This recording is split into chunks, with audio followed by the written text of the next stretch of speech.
This is the presentation made by Alistair McIntosh in Scotland, in Glasgow, City of Glasgow, on 28th of July 2017 for the World Indigenous Peoples Conference on Education being held in Toronto. It's on the theme of what makes a people, and my specific title is Reconnecting People to the Land. Yvette Collin, that is. When I say next, which will be in a little while, could you progress the slides? Right now you should be seeing the one that's just a title slide. My friends on the other side of the great Atlantic Ocean, it is an honour to be asked to address your conference. Were I able to be with you in person, I would come with a gift of tobacco for your elders. As my appearance must be recorded, please consider the smoke as virtual. That said, virtual reality is part of what we're up against today in considering what makes a people. What could be more virtual than the idea that the land can be owned? I believe, and my Scottish ancestors long ago would have believed, that you can't own the land. As our folk singer in Scotland, Dougie MacLean, puts it, you can't own the land owns you. But the mentality of the colonizer doesn't understand this spiritual truth. The colonizing mentality believes that a piece of paper granted by undemocratic legislation long ago, often arrived at by so-called rights of conquest, grant land ownership. And as you First Nations of the Americas know and have been patiently trying to teach us, that kind of so-called ownership is corrupt. Corrupt in the sense of rotten, because it rots the soul. It leaves the children of the native people on both sides of the Atlantic and all across the world literally killing themselves through drink, drugs, alcohol and suicide. All signs of the despair that comes about when a peoples can no longer be a people, when the fact that we are all connected to all our relations, as you put it in your prayers, is no longer recognized. When we lose connection to the land, we start to lose connection to one another and to the spirit world. Then the soul begins to die. And it's only a matter of time before the planet dies too.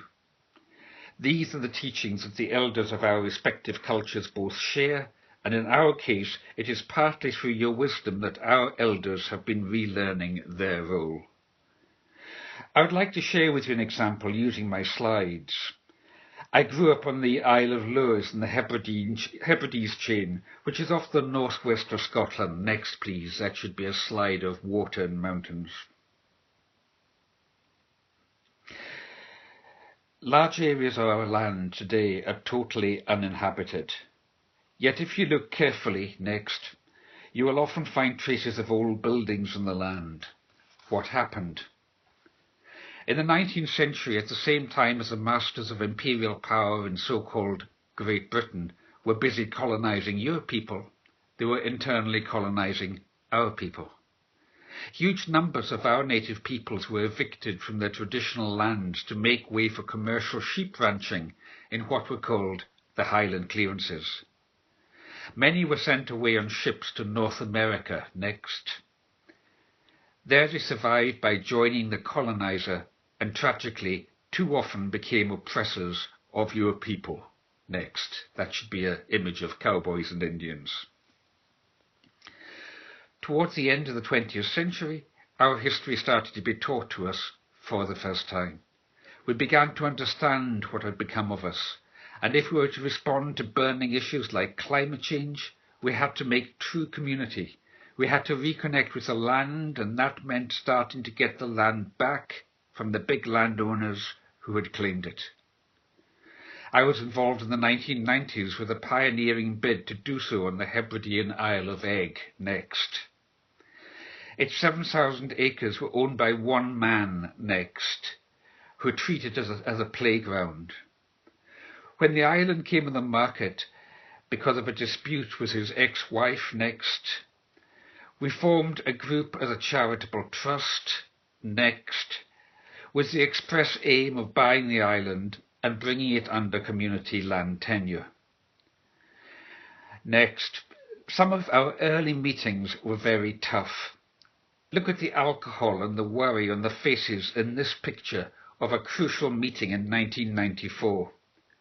Next, But equally, look at the joy you see here as the old people in the community, the elders, started to teach the young the meanings and stories of the place names. Next. Much of my work in this respect has not just been with the economic and social arguments for land reform, but with its deeper spirituality. In my books, especially Soil and Soul, People versus Corporate Power, I have drawn out a liberation theology of the land. I have borrowed from teachings from Latin America and the North American theologian, my late friend, Professor Walter Wink. Walter said that we must bring the teachings of Christ up to date. In the picture here, you see the Roman soldiers bearing guns. In his books like Engaging the Powers, Walter taught that to overcome oppression, including the oppressor that can be in every one of us, we must start by 1. Naming the powers that be, finding the courage to say that which oppresses us. Then we can, 2. Unmask the powers, revealing the psychology and spirituality of how they oppress, and only then can we, 3. Engage the powers, which is the non-violent, spiritually motivated wrestling of the powers that be from their corrupt fallen state back to a higher God-given vocation or calling. I think that's the kind of thing that many of you folks have been involved in Standing Rock, with that pipeline recently and the amazing, wonderful, inspiring spiritual testimony of that. My work on this in Scotland was supplemented by assistance, you could call it overseas aid, from native friends in North America, particularly the late Ojibwe Chippewa activist Walter Little Bear Brissett and the Mi'kmaq war chief Sulian Stone Eagle Herney from Cape Breton Island. In 1994, Sulian came to Scotland and Sulian came to Scotland and helped us with a number of our land-related causes. He helped us to save a mountain from destruction by corporate quarry masters who wanted to make it into roadstone. Next, he said that because we were not in control of our land and did not even have treaty rights, that Canada's victim has found someone worse off than himself.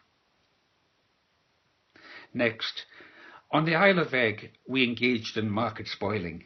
We figured that rich men would not want to pay a lot for an island where the natives had learned how to become restless. We had a big meeting to launch a fundraising campaign. We put on lots of fundraising events next that raised conscience and consciousness, what Paulo Freire of Brazil called conscientization. Next, the landowner responded by issuing eviction notices. But it was too late. Next, a Scottish land rights revolution was up and running. Next, the right-wing press likened it to Mugabe in Scotland. But we worked through market mechanisms and we raised about $3 million Canadian and brought the island back into community tenure. Next. The islanders symbolically walked ashore next onto their own island.